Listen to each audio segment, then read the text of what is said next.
일본 정부가 후쿠시마 제1원전 오염수를 모레부터 바다로 내보내겠다고 공식 발표했습니다. 어민과 주변국의 반대가 여전한데도 결국 해양 방류를 강행하기로 한 겁니다. 국제팀 임명 기자와 자세한 내용 알아보겠습니다. 임 기자, 네. 결국 일본이 오염수를 바다에 방류하는군요. 네, 그렇습니다. 기시다 후미오 일본 총리가 오늘 오전에 강요 회의를 열고 모레 오염수 방류를 개시한다고 공식 발표했습니다. 기시다 총리의 발표 내용을 먼저 들어보겠습니다. 具体的な 구체적인 방류 날짜는 날씨와 해상 조건에 지장이 없다면 8월 24일이 될 것으로 예상합니다. 8月24日を見込みます。 지난 2021년 4월 당시 스가 요시히데 총리가 오염수를 그 해양 방류 방식으로 처리하겠다라고 결정한 지 2년 4개월 만에 실제로 방류가 이루어지는 것입니다. 또 2011년 3월 11일 그 후쿠시마 원전 사고가 발생한 이후로는 12년이 흘렀습니다. 네, 당장 모레입니다. 방류를 앞두고 현지에서는 카운트다운이 시작됐겠습니다. 네, 그렇습니다. 후쿠시마 원전의 운영사죠. 도쿄전력은 곧바로 준비 작업에 돌입했습니다. 도쿄전력은 다핵종 제거 설비, 이른바 알프스라고 하는 그 알프스를 거쳐서 탱크에 보관된 오염수를 바닷물과 희석한 뒤 1km가량의 해저 터널을 통해서 원전 앞바다로 흘려보낼 예정입니다. 도쿄전력은 가장 먼저 방류할 예정인 오염수를 관에 이렇게 옮기는 작업에 들어갔습니다. 후쿠시마 원전에는 약 134만 톤의 오염수가 대형 탱크 천여 곳에 나뉘어서 보관돼 있습니다. 도쿄전력은 내년 3월까지 오염수 3만 1,000톤, 전체적으로 보면 한 3% 정도를 우선, 그러니까 소량을 먼저 흘려보낼 예정이라고 밝혔습니다. 현재도 지하수와 빗물로도 오염수가 발생을 하고 있는데요. 따라서 모든 오염수가 다 방류되기까지는 앞으로 30년 정도가 걸릴 것으로 보입니다. 국제원자력기구 IAEA는 방류 첫날부터 그 안전 기준에 부합되는지 여부에 대해서 현장 감시를 하겠다고 밝혔습니다. 또 한국에 대해서는 방류 정보를 정기적으로 제공하고 후쿠시마 현장 사무소 방문을 지원하겠다고 발표했습니다.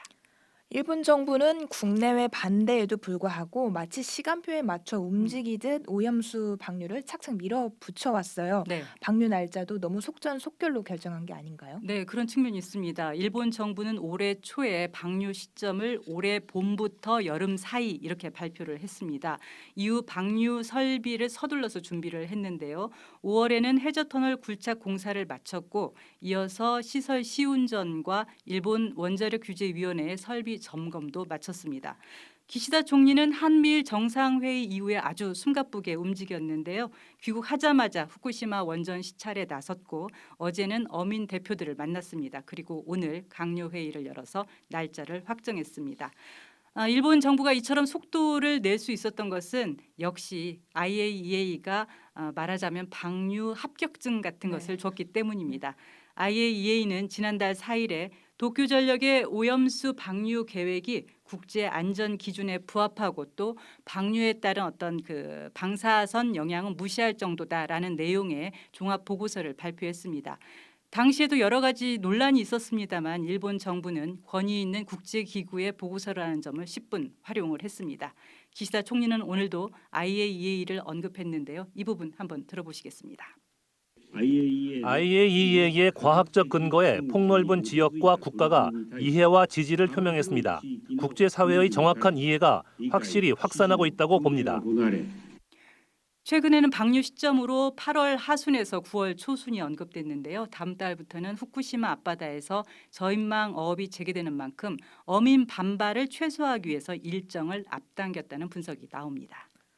임 기자, 일본이 결국 오염수를 바다로 방류하지만 여전히 국내외에선 반대 목소리가 높습니다. 네. 파장이 만만치 않을 것 같은데요. 네, 그렇습니다. 우선 일본 어민들이 계속해서 반대하고 있습니다. 특히 일본 정부는 지난 2015년에 어민 단체에 대해서 관계자의 이해 없이 오염수를 처리하지 않겠다라고 문서로 약속을 했습니다. 네.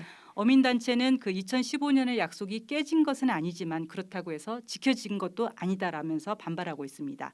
특히 일본 표현으로는 풍평 피해라고 하는데요. 이른바 네. 헛소문에 의해서 경제적인 피해를 입는 이런 우려에 대해서 이런 우려가 사그러들지 않고 있다라면서 일본 정부의 추가 대책을 압박하고 있습니다. 여기에 중국과 러시아 그리고 그린피스와 같은 국제 환경 단체들이 방류에 반대한다는 입장을 강하게 밝히고 있어서 외교적 갈등도 불가피할 전망입니다. 장기적으로는 앞으로 30년 동안 이어질 방류의 안전성을 담보하는 문제가 가장 큰 숙제가 될 것으로 보입니다. 여기까지 듣겠습니다. 지금까지 임미현 기자였습니다.